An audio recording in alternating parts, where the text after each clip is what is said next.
Hey guys, welcome back to my channel and thank you so much for watching. So in today's video, we are tackling Cakey foundation. There's nothing worse than spending 20 minutes on your foundation routine and then looking at your face in your mirror being like, oh, it looks like there's like sand under my foundation. What's happened here? I personally have been in that position many times, and for some reason it's always when I'm running late too. It's like the world is against me. So in this video today, I'm going to show you some super simple tricks that are going to stop your foundation ever looking cakey and make sure that it looks absolutely smooth and flawless and beautiful, and also some things that'll help it stay looking that way all day long. So if you are interested in stopping your cakey foundation in its tracks, then please keep on watching. So the first step in stopping cakey foundation is skincare. So you actually do have to make sure that you put a little bit of time and effort into your skincare routine. The biggest thing with cakey foundation is dead surface skin cells, and I know that sounds disgusting, but if you've got, you know, those dead skin cells on the surface of your skin and then you apply a foundation over the top, it is gonna look ratchet. So what I like to do, I use my Clarisonic every single morning. This is not necessarily an exfoliator. This brush actually deep cleanses your skin, but it gets all the gunk out of my pores, and when it gets all of the gunk out of my pores, it also removes any extra texture that I've got on my face. So yeah, and I do use this with a cream cleanser. I am an oily skin type, and if I use anything that dries out my skin just produces more oil than it would normally. So yeah, and then I also use cream scrubs. So this is a Korean skincare brand, nothing really too fancy about it. It's got those tiny little micro exfoliating beads in it, and I use it to just very smoothly exfoliate my skin, and this gets rid of any texture on top of the surface, and it basically makes my skin, you know, perfectly flat and ready to accept foundation and primer on top. Cannot stress enough how important it is to make sure that you are exfoliating and cleansing your skin properly. Now the other thing that will stop your foundation getting yucky and nasty and cakey is adding an oil to your skincare routine.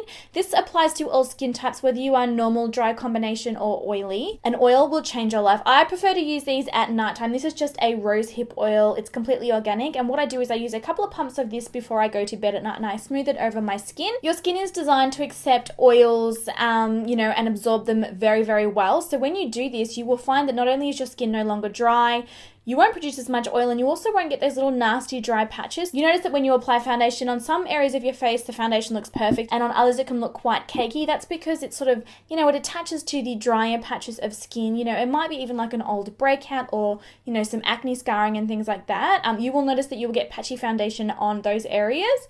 Using an oil in your skincare, I promise, will solve all of those issues. Moving on to the actual foundation, and if possible, try to leave like 30 minutes to an hour between applying your skincare and going in with your foundation, because giving it that time will allow it to really absorb into the skin, do its job, and won't give you a greasy layer on top. So obviously the first step in the makeup routine is a primer. Use whatever primer that suits you, but I'm going to suggest that you use a beauty blender to apply it. I've been loving this Rimmel Lasting Finish primer lately. It's a very basic primer. It's kind of like a light moisturizing formula, but it really, really works at keeping my makeup in place all day long. So using this damp beauty blender, I'm going to pick up the primer and apply it directly to the skin. Now, when you apply products like this, you know how normally you would rub them into the skin like this? That actually causes micro exfoliation on the skin, and you'll notice, you know, even if with a moisturizer on the body, if you rub it into the skin and you use too much friction, the friction mixed with the product will cause little balling, and it will actually make your skin more texturized than it was earlier. So by using a damp beauty blender to really press the primer into the skin, you're not going to get any of that micro exfoliation. You're going to get a really smooth base to apply the foundation on top of, which is of course going to help stop with caking. Next up is foundation, and I would suggest to use a liquid foundation because that is what will give you the smoothest finish. What you want to do is take a small amount of that foundation on the back of your hand and try and leave it there for a little bit so that it warms up. You'll notice that as the foundation warms up on the back of your hand, it will get a little bit runnier. But the runnier the better, because the runnier that it is, the easier that it is to apply. Now, if you like to apply your foundation with a brush, that's fine, but use stippling motions and not rubbing motions. So what I mean by that is apply your foundation in this sort of a manner and not like this, because this again will cause micro exfoliation and it'll rub that primer against the skin and you'll get the texture and the balling underneath. It's not going to look as smooth. My all-time favorite way to apply a foundation is with a beauty blender. It gives your skin a really beautiful airbrushed finish. Now, the thing with this is to use only small amounts of foundation.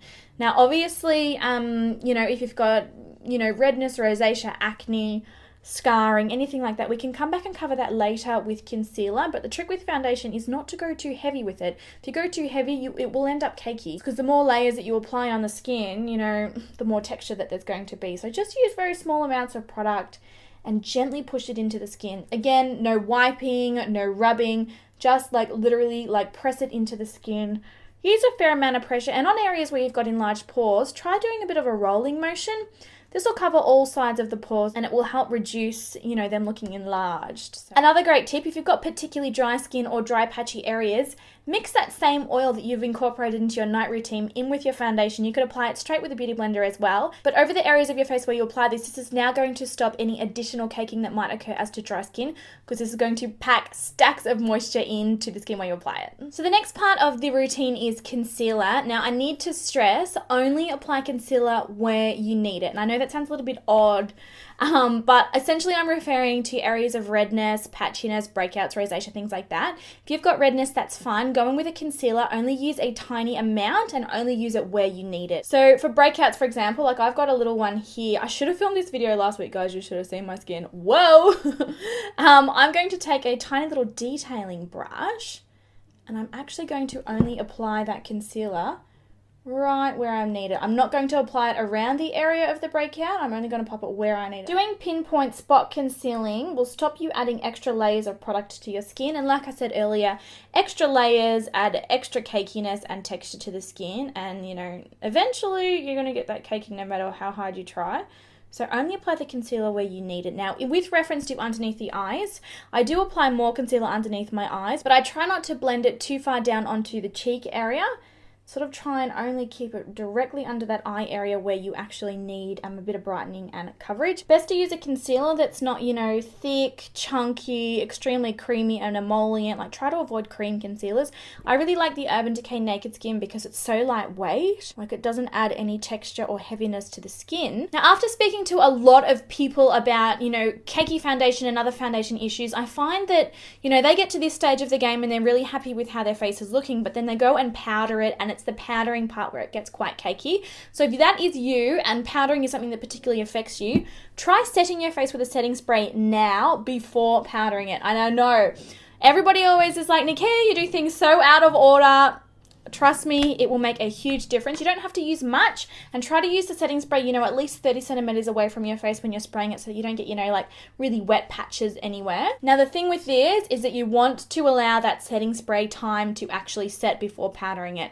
Might be 5 minutes. You can sort of tell by looking in a mirror if there's any shine to the face or the foundation, then the setting spray is not quite set. But yeah, do make sure that you do give it time to set down. This will also help to control any of those oils that you're producing during the day, and especially also if you're having trouble making your foundation last, this will help. Now moving on to powder, and again, if it really affects you and you find that your foundation gets super cakey at the powder point, try to only powder the areas where you need the powder. So say, you might only get oily on the tops of your cheeks, or you might only find that the foundation doesn't last through your T-zone. Only powder the areas that you need. If you go in and apply massive amounts of powder all over your whole face where you don't really need it, then you're going to add extra cakiness to the entire look. If you do get oily everywhere, like me, use brushes that are extremely soft and don't wipe the powder over the face. I want you to pat it onto the face very, very softly. You don't kind of go in there and like rub it all over your face like this. You don't do circular motions. You literally just pat that powder onto the skin. That will ensure that you're not moving the foundation and the primer underneath it, and it's also going to again prevent microexfoliation and therefore texture. Now the final part of the routine is obviously blush, bronzer and highlight. You pretty much can use anything for this. I would suggest that if you've got enlarged pores, avoid anything that has got chunky glitter or shimmer, because that's going to highlight your pores and it's going to make your foundation look a lot more cakey. Even when applying your blush, you can still use that same patting motion, on the apples of the cheeks. That's going to stop shifting any of the product underneath and causing any additional cakiness. So I'm going to go ahead and finish the rest of my face and then I'll be right back. So this is what my skin looks like once it's all finished. As you can see, it's not cakey at all, and the foundation and the skin looks really nice and smooth. So I hope you guys found this video helpful. I love you all so much, and if you've got any questions, please leave them down below for me. I'll catch you guys in the next video. Bye!